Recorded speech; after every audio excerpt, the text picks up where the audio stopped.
musim dan sebagainya kita.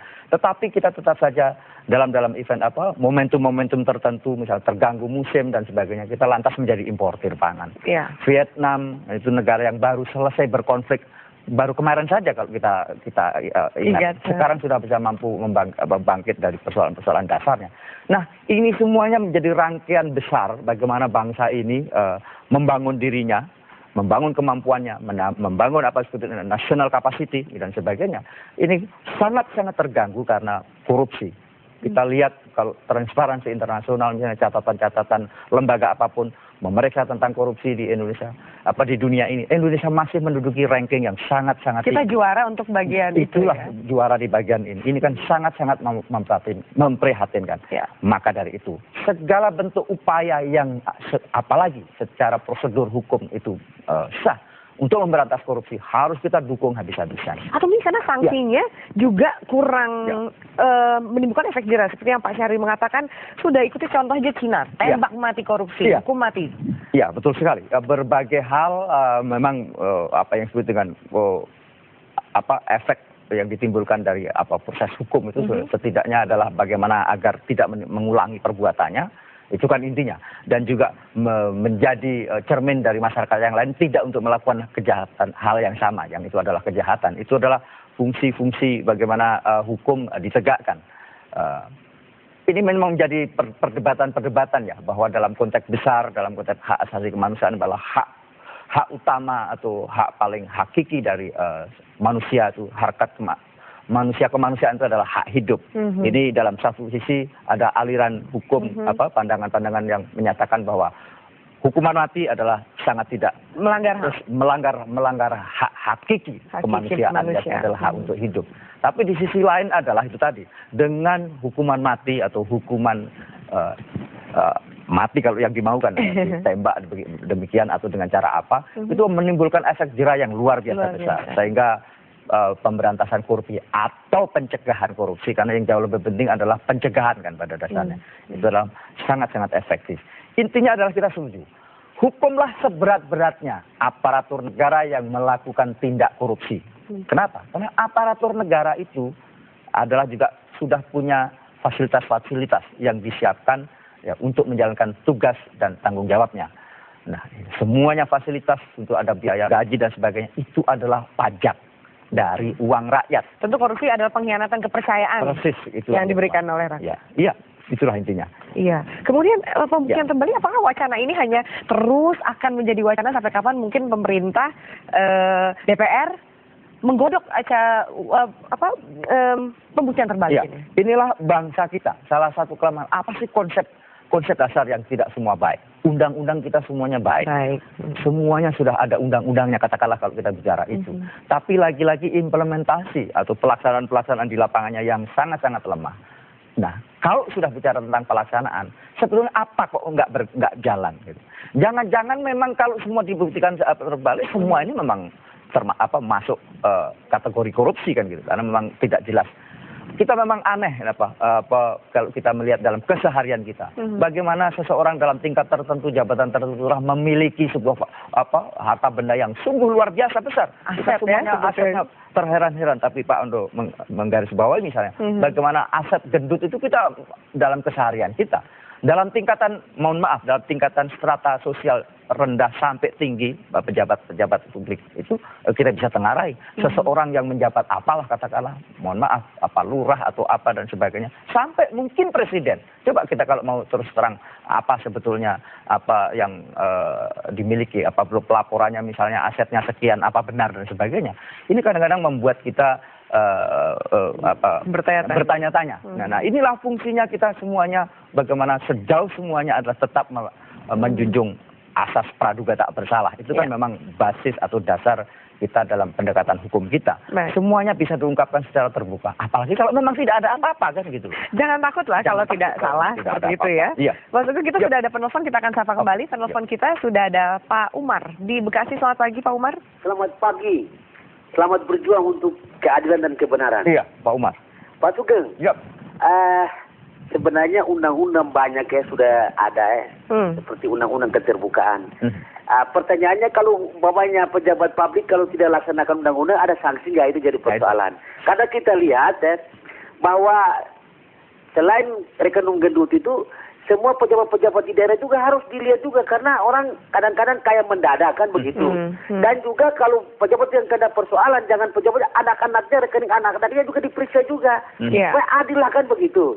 Dan tidak ada cerita bahwa ini kan harus kita melaksanakan perintah undang-undang, undang-undang keterbukaan. Jadi saya pikir editorial hari ini sangat tepat sekali. Jadi terutama pejabat-pejabat di penegak hukum itu harus jadi contoh. Kalau seandainya tidak jadi contoh, bagaimana dia mau periksa masalah kan begitu. Jadi kembali lagi kita harapkan supaya dengan adanya kepemimpinan yang baru ini, terutama di kepolisian, jadi contoh lah. Harus berani untuk mengorbankan anak buahnya, karena institusi kepolisian kan institusi negara, bukan pribadi-pribadi. Harus malu kepada rakyat, kan gaji mereka dibayar oleh rakyat kan begitu. Tapi demikian, banyak terus, selamat berjuang. Terima kasih banyak, semangat sekali Pak Umar di Bekasi. Berikutnya ada Pak Yoris di Tangerang. Selamat pagi Pak Yoris. Selamat pagi Mas. Iya, silakan Pak Yoris. Iya. Institusi bank ini seharusnya dapat sedini mungkin mengantisipasi kejahatan bidang keuangannya, Mas Sugeng ya. Tapi kita lihat peraturan misalnya juga melindungi atau merahasiakan nasabah-nasabah. Khusus nasabah yang tikus-tikus ini. Saat membuka rekening kan ada kolom yang harus diisi, yaitu dari mana asal uang itu. Di negara tetangga kita, setahu saya, khususnya Filipina ya, itu pejabat diawasi melalui rekening bank, Mas Sugeng. Itu Marcos lari ke Hawaii itu membawa uang berpeti-peti itu. Kalau tidak salah 25 peti uang itu, uang peso itu. Jadi itu satu. Ini Menteri Keuangan ini dia tidak berpikir untuk merubah peraturan-peraturan ini supaya kejahatan bisa terdeteksi, tapi dia memperhatikan gaji presiden, gaji pejabat tinggi, jadi menteri yang konyol juga ini saya lihat ini. Peraturan perlu dirubah ini harusnya jangan terlalu banyak dirahasiakan. Gayus dan rekening gendut Polri ini kan sudah lama sekali berjalan, baru terdeteksi bukan dari institusi bank, tapi ormas-ormas atau LSM, teman-teman kita LSM yang membuka itu. Jadi luar biasa Indonesia ini. Sekali lagi kita belajar dari Filipina lah. 25 peti uang itu Marcos bawa uang mereka. Peraturan bank sangat dalam bidang seperti ini. Terima kasih. Baik, terima kasih banyak Yoris di Tangerang. Berikutnya kita ke Jambi. Sudah ada Pak Sunarto. Selamat pagi Pak Sunarto. Selamat pagi Metro, selamat pagi Mas Sugeng, ketemu di udara. Pagi-pagi Pak Sunarto. Saya sependapat buka terus rekening gendut. Kapolri keberatan karena tidak tertutup kemungkinan beliau menerima setoran dari anak buah. Sebab WASK itu adalah singkatan dari wajib setor kepada atasan. Dalam hal ini Presiden harus tegas perintahkan Kapolri untuk membuka rekening tersebut. Kalau tidak, Presiden ikut bertanggung jawab terhadap masalah-masalah yang terjadi. Tadi malam kita sama-sama menengok kasus yang ditayangkan tentang Jenderal Hugeng. Kapan ada Pak Hugeng lagi di institusi kepolisian? Malu kita. Sebab patokan-patokan yang ada bisa ditiru dari Pak Hugeng. Di samping itu yang harus kita lakukan adalah Polri harus betul-betul bersih. Sebab Polri memberi contoh kepada warga masyarakat. Jangan setiap urusan harus pakai duit.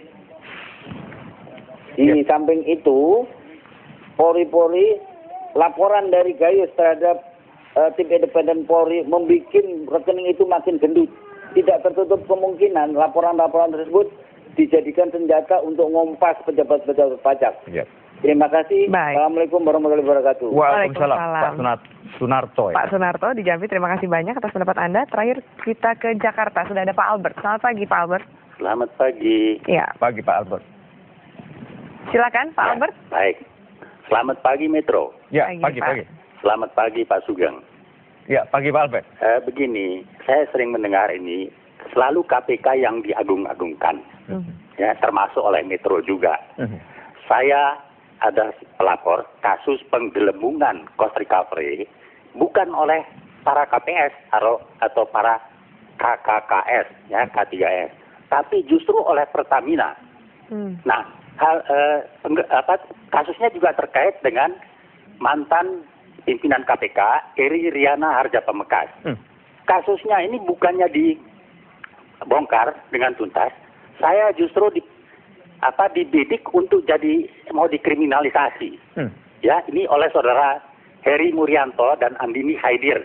Terakhir saya dipanggil itu tanggal 7 Februari 2011 kemarin. Ini jadi aneh negara ini. Ya. Bukan kasusnya yang mau dibongkar, ya. Bahkan sebetulnya KPK itu sudah minta bantuan BPKP. Ya. Deputi Bidang Investigasi BPKP itu Pak Suraji sudah mengatakan bahwa ketiga unsur tindak korupsi itu sudah dipenuhi, yaitu adanya kerugian keuangan negara, ada penyimpangan peraturan, dan ada yang diuntungkan. Ya, ini koperasi, PT Asuransi Jiwa Teguh Mandiri. Kok jadi masalahnya dibalik begitu? Ini KPK tidak benar. Jadi bagaimana ini negara ini kayak begini? Itu saja Pak Sugeng. Oke, Pak. Kalau memang mereka menganggap saya penjahat, tuntut saya berikan alamat. Saya di Cilandak, saya sudah berikan nomor telepon saya. Baik. Terima kasih Pak Albert di Jakarta, kami sudah menangkap. Mungkin ada persoalan pribadi juga yang disampaikan oleh Pak Albert. Perlindungan saksi, kita bisa bicara lebih dalam. Baik, sudah ada 4 penelpon lagi, kita akan lanjutkan pembahasan ini.